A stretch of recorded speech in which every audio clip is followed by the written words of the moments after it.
di podcast Kacarengat. Nah, untuk podcast kali ini kita pakai tema promotif dan preventif.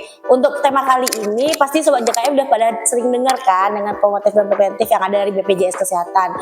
Untuk lebih dalamnya dan untuk lebih tahunya, udah saatnya kita untuk bertanya ke expertnya.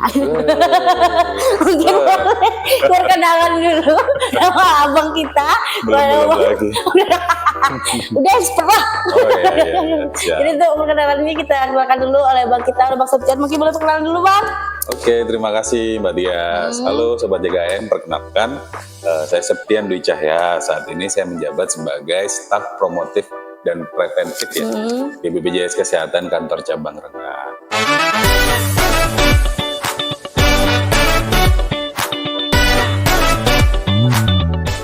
Itu Mbak Dias. Oh, iya. Jadi gimana? Jadi udah tepat kita tanya untuk tema kali ini ya Sobat JKN ya. Selagi bisa dijawab ya nanti ya, sambil dijawab. Bisa dong. Ini biar Insya Allah. menghilangkan rasa penasaran semua Sobat JKN yang sering nonton podcast kita. Nah, Oh, jadi gitu. ini kan awal buka pasti kita tuh semua pengen tahu dulu nih untuk program promotif preventif itu sebenarnya apa sih bang? Jadi kalau untuk program promotif dan preventif di BPJS Kesehatan itu sendiri, sebenarnya ada pengelolaan yang kita kelola itu dari sisi primernya ada, sekundernya juga ada, tersiernya juga ada gitu Mbak Tias. Jadi nanti ada di primernya itu seperti pelaksananya screening riwayat kesehatan oleh peserta BPJS Kesehatan ya yang punya kepesertaan terdaftar bisa melakukan screening riwayat kesehatan. Nanti pelaksanaannya pun bisa secara mandiri ataupun ketika berkunjung ke fasilitas kesehatan itu pasti nanti akan disarankan atau diedukasi sama petugas dari vaskesnya kita untuk melakukan screening riwayat kesehatan. Yang kedua, yang sekunder sendiri itu nanti ada pelaksanaan pemeriksaan riwayat kesehatannya gitu kan di vaskesnya kalau memang dari hasil screening riwayat kesehatannya sendiri berisiko tadi. Kalau yang tersier nanti ada di vaskes juga, itu nanti bisa ada program aktivitas fisik gitu kan, ada kegiatan kelompok, ada juga namanya nanti program PRP juga gitu. Program PRP berarti ya. Mungkin kita juga ingin tahu juga mendasari dari BPJS Kesehatan sendiri untuk ngadain program ini itu sebenarnya apa sih bang? Kalau yang mendasari sebenarnya kalau untuk program promotif preventif ini, kalau untuk di kesehatan kan nggak hanya dikelola oleh BPJS Kesehatan ya, sebenarnya ada juga lewat Kementerian Kesehatan juga ada gitu kan, terus melalui Dinas Kesehatan juga ada. Nah kalau untuk di BPJS Kesehatan sendiri ini, sebenarnya kalau untuk yang mendasari kita ada undang-undang juga ada, gitu. Terus peraturan Menteri Kesehatan juga ada, peraturan Presiden juga ada gitu kan. Jadi kalau di setahu manggilnya abang atau mas? Setahu saya. Gimana nyamannya abang? Biar cair lah ya. Air ya, nggak usah sering tegang banget. Sobat JKN kita asik-asik kok. Oh gitu. Jadi ada regulasinya gitu kan. Kalau untuk secara mendasarnya sendiri, karena kan pelayanan kesehatan di BPJS Kesehatan itu tidak melulu hanya kuratif ya, tapi ada juga preventifnya tadi, gitu kan. Jadi tidak hanya peserta yang sehat saja yang kita kelola untuk pelayanannya, ada juga peserta yang sehat melalui program promotif preventif yang dikelola sama BPJS Kesehatan bisa juga mendapatkan benefitnya gitu. Nggak tanya melalui apa gitu, nanti aja ya nanti. Iya benar, boleh juga sih sebenarnya, kita kepo juga ya kan Sobat JKN ya. Dia ngeceknya tuh lewat apa gitu ya, karena kan kita nih sebenarnya kanal kita lumayan banyak, peserta ini kan pada kurang gitu kayaknya kalau tentang kayak kayak yang Bang Septian bilang tadi kan screening lewat kesehatan gitu kan. Nah itu tuh bisa lewat apa aja gitu kalau BPJS, karena kan banyak banget nih kanal BPJS Kesehatan yang masuk. Gitu. Kalau untuk peserta BPJS Kesehatan untuk memastikan sudah pernah melakukan screening atau belum itu aksesnya melalui apa gitu. Bisa. Kalau peserta Sobat JKN ya di sini ya, itu punya aplikasi mobile JKN, bisa dicek di aplikasi mobile JKN-nya masing-masing. Di situ ada tools menu screening riwayat kesehatan.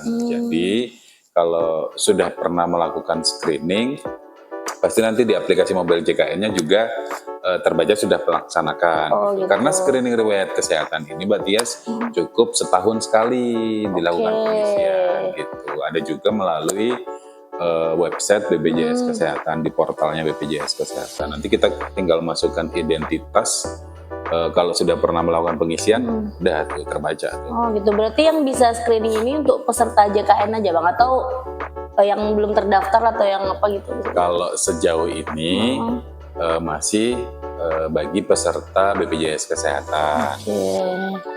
Ini terlepas status kepesertaannya aktif ataupun tidak aktif? Betul sekali. Benar. Berarti untuk sobat JKN yang sudah terdaftar di BPJS Kesehatan wajib banget melakukan screening kesehatan setahun cuma sekali kok, nggak ribet, pertanyaannya masih mudah-mudah lah tentang diri kita sendiri, ya kan Bang ya?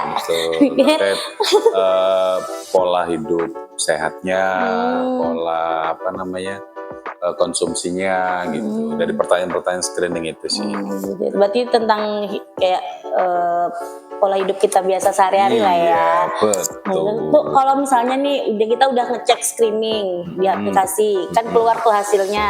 Nah, gitu kita gimana? Misalnya ada beresiko gitu, apa yang harus kita lakukan? Ya, jadi kalau kita sudah melakukan pengisian screening riwayat kesehatan nih Mbak Tias, nanti ada itu tidak berisiko, terus ada hasilnya itu resiko sedang dan resiko tinggi. Jadi kalau memang ternyata kita misal beresiko sedang ataupun tinggi, kan ada 4 diagnosa penyakitnya tuh yang kita lakukan screening, ada ginjal, hipertensi, DM, dan jantung kan. Nah kalau ternyata nanti risikonya sedang atau tinggi, itu nanti kita sebagai peserta BPJS Kesehatan, kalau memang kepesertaannya aktif, bisa melakukan konsultasi riwayat kesehatannya tadi ke fasilitas kesehatan terdaftarnya kita, bisa melalui FKTP dulu gitu kan, nanti disampaikan. Kalau ternyata tadi resiko sedang ataupun tinggi, misal diabetes mellitus gitu kan, nanti sama FKTP atau fasilitas kesehatan tingkat pertama kita akan disarankan melaksanakan screening DM gitu. Itu dijamin nanti sama BPJS Kesehatan gitu. Berarti kalau misalnya udah screening kita bisa deteksi awal lah ya jatuhnya. Betul, kayak minimalisir lah kita keparahan penyakitnya yang nanti kita komplikasinya. Ya dari hasil screeningnya gitu ya. Berarti kalau misalnya promotif preventif ini penting banget ya, harusnya dilakukan oleh semua sobat YKN ya kan, untuk biar bisa tahu deteksi kan, karena kita sakit tuh tiba-tiba gitu kan. Harusnya sih memang yang namanya pencegahan secara dini itu penting sih Mbak Tias, namanya apalagi terkait dengan kesehatan kan ada jargonnya itu, bukan jargon ya apa ya, mencegah lebih baik daripada mengobati. Oke, ya benar. Terus kalau misalnya kita promotif preventif ini sebenarnya kegiatannya tuh bisa apa aja sih? Promotif preventif kalau di BPJS Kesehatan kegiatannya bisa apa-apa aja. Jadi kalau ternyata nih misal peserta BPJS Kesehatan sudah melakukan screening riwayat kesehatan, misal potensi tadi resikonya sedang atau tinggi, terus sudah mengakses pelayanan kesehatan di vaskes kita, terus ternyata sama dokter di vaskes kita dinyatakan harus ada evaluasi atas kondisi kesehatannya. Nanti itu bisa tuh pesertanya didaftarkan oleh fasilitas kesehatan ke program pertama Prolanis itu. Terus kalau ternyata sudah ada riwayat sampai ke rumah sakit mendapatkan akses pelayanannya, nanti ada juga namanya program rujuk balik PRP gitu, untuk kemudian akses mendapatkan terapi pengobatannya.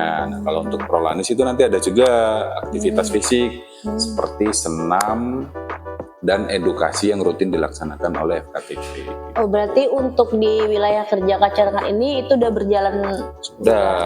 Sudah dari lama ya sepertinya. Oh, sudah lama. Sudah lama lah gitu. Sudah lama.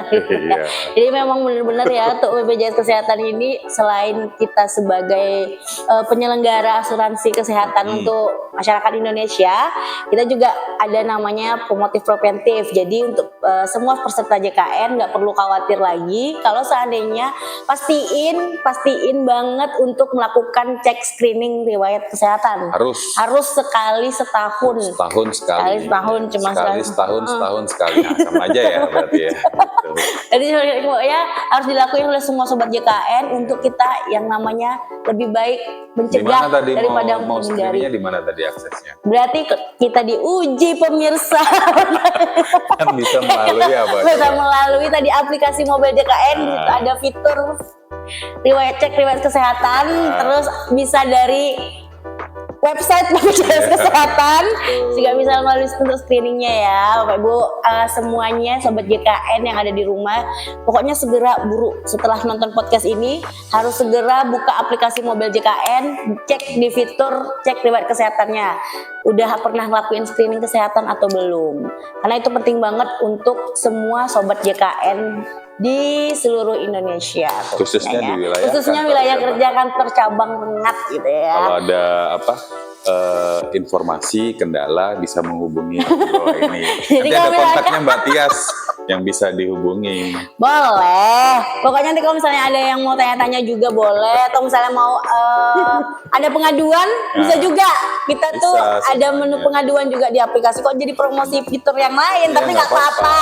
Pokoknya semua sobat JKN kalau misalnya seandainya ada mau tema-tema yang lain lagi tentang BPJS Kesehatan, boleh. Misalnya ada yang mau ragu-ragu nih, ini apa ya gitu yang baru dari BPJS Kesehatan, boleh banget komen di YouTube kita ada, di Instagram kita ada, di TikTok kita juga ada. Jangan lupa mau dibahas apa gitu ya. Pengen mau tema-temanya apa, tanya-tanyanya apa, karena udah expert banget di BPJS Kesehatan Caca Ringat ini ya kan.